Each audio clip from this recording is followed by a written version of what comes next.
Wesh la mif bien ou quoi, c'est votre gars Joss, nouvelle vidéo, j'espère que vous allez bien. Aujourd'hui, on va pas parler de musique, on va parler rap, on va parler culture urbaine. Parce qu'il y a une série qui vient de sortir qui s'appelle Validé, réalisée par Franck Gastambide. Elle est disponible depuis le 20 mars dernier sur Canal+. C'est une série en fait qui retrace un petit peu cet univers du rap. Ce qui est bien, c'est que, bah voilà, on est en période de confinement, donc on a un peu de temps. C'est aussi une thématique qui peut nous parler parce qu'on est tous fans, hein. Je pense que les gens qui regardent mes vidéos, c'est des gens qui aiment le rap, qui aiment la culture urbaine, comme on dit, et qui en plus se composent de vrais rappeurs. Donc en acteur principal, t'as Attic, joue le rôle de ce rappeur qui essaye de percer dans la musique, mais qui est aussi un mec de cité, comme beaucoup, et qui fait des petites magouilles pour s'en sortir. Donc il va être pris entre le business de la drogue et le fait de pouvoir percer dans la musique, là où justement il va aussi rencontrer énormément de problèmes. Et je vais pas vous faire un spoil de la série parce que je pense que c'est une série qui mérite d'être vue. Je vais vous parler des rappeurs qu'on voit lors du casting, pour pas trop vous en dire. Attic, tu vois aussi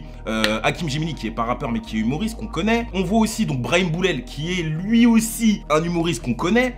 T'as Bosch, poteau. Et je vais te dire la vérité, Bosch, dans la série, à chaque fois qu'il parle, t'as peur. J'avais jamais vu une personne aussi agressive. Hey, franchement, dans son rôle, je sais même pas si on aurait pu prendre quelqu'un d'autre. En vrai, je sais même pas s'il joue un rôle. T'as Sams aussi, Franck Gastambide, bien évidemment. Et ensuite, d'autres acteurs qui sont connus aussi, qui font que le casting, il est super cohérent. En fait, on va te montrer tout l'envers du décor. Le mec, il va essayer de gérer ses relations, justement, avec sa cité. Quand il va rentrer dans le milieu de la musique, comment réussir à faire sa place. C'est difficile d'en dire sans trop en dire, mais il y a beaucoup de rappeurs, j'en suis sûr, qui ont été dans cette situation-là, ont dû faire certaines choses pour pouvoir s'extirper d'où ils venaient, pour pouvoir se développer par la suite. Ça met en avant pas mal de clichés, c'est vrai, mais c'est des clichés qui sont vérifiables, que beaucoup ont vécu. Moi, j'ai trouvé que c'était bien joué. À un moment donné, faut pas en demander trop à des mecs qui sont pas forcément acteurs. Alors après, peut-être qu'il y a des passages où si, ou ça, ou si, mais pour moi, ça fait l'affaire. J'ai kiffé aussi cette partie où t'en apprends, finalement. Quand tu vas signer un contrat, quand t'as une maison de disques qui va t'approcher, bien lire le contrat, frérot, parce que tu sais pas. Il y a certaines choses que tu vas voir qui vont te rappeler peut-être d'autres histoires que tu as connues dans ta cité ou que même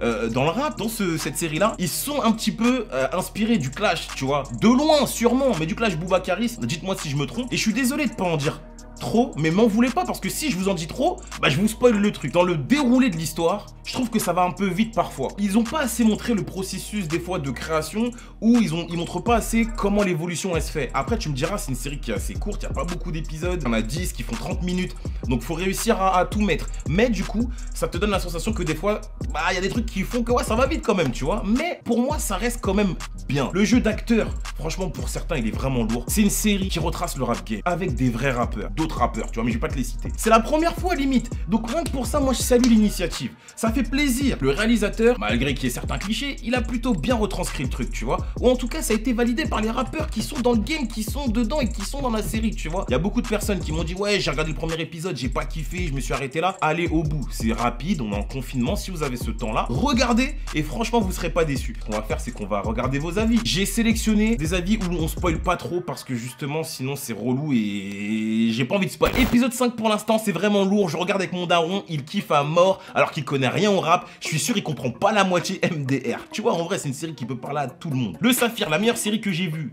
T'as de l'action, de l'humour, du bon son, des légendes, des rappeurs que je connaissais pas qui m'ont donné envie de les écouter. Vivement la saison 2, 3, 4, 5, 6. Gastambide nous a pondu un bijou. Alors, c'est pas du tout la meilleure série du monde, on va pas se mentir. Il y a un truc que j'ai oublié de vous dire, c'est que les rappeurs que tu vois dans la série, comme par exemple Bosch, tu vois, Bosch, j'écoutais un peu.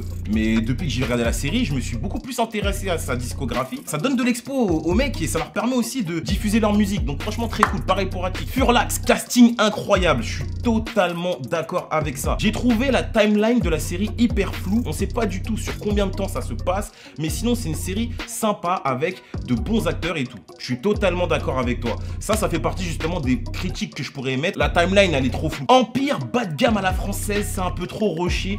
La montée de Apache est fulgurante sans qu'on ait le temps de comprendre. Aucun son est vraiment composé entièrement et de qualité, ce qui décrédibilise vachement pour moi. Les acteurs par contre sont tous bons. C'est une façon de voir les choses que je respecte totalement parce que comme je vous ai dit dans les trucs qui m'ont peut-être un peu gêné, la timeline Et c'est vrai qu'on voit pas assez le processus créatif. Et je pense que ça sera dans la saison 2. Il faut mettre en avant peut-être un peu plus les beatmakers. J'irai pas jusqu'à dire que c'est un empire bas de gamme, parce que ça a rien à voir. Je valide fort, Attic et Bosch sont très forts en acteurs, sans parler de Sams qui avait déjà un pied dedans. On s'ennuie pas, vu que les épisodes durent 30 minutes. Le seul défaut, c'est qu'il n'y a pas assez d'épisodes justement. C'est vrai que ça passe super vite, mais je pense que justement c'est fait exprès aussi pour que t'en aies envie d'autres, tu vois. Et apparemment la saison 2 est déjà en préparation, donc on va avoir un truc, Une putain de bonne série avec de l'action, de l'histoire.